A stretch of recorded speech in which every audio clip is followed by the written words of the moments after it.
UCSD EC 111, Lecture 6, Delay Simulation, Flip-Flops, and Blocking versus Non-Blocking Statements. First set is talking about delay simulation. We've discussed delay simulation in the class earlier.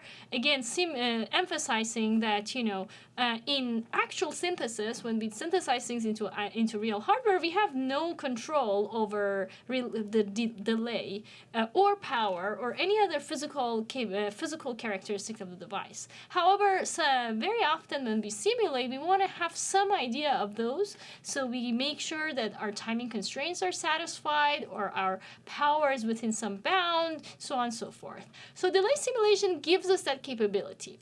However, one thing to remember is that, you know, in real life, in analog domain that we have with the, in particular with the small scale, nanoscale devices, the delays are analog values. And but the delay simulation that we have at hand in System Verilog is not that exact. It actually is a very rough delay simulation.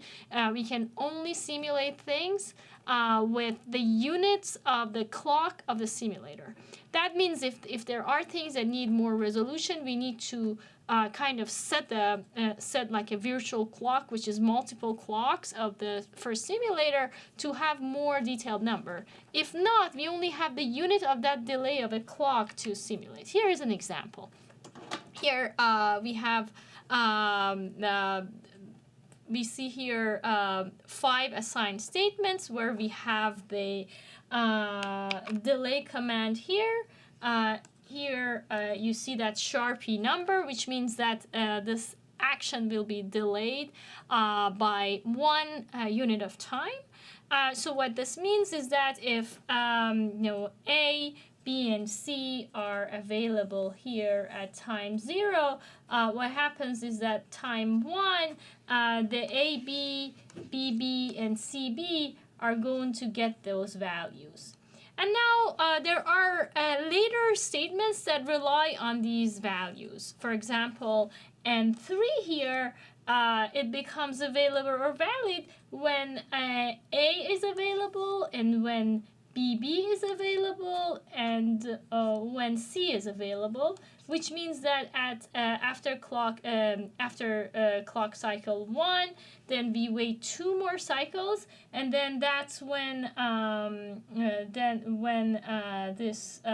these values are going to take impact, whereas the you know, value of N1 needs AB, BB, and CB available. So basically, it will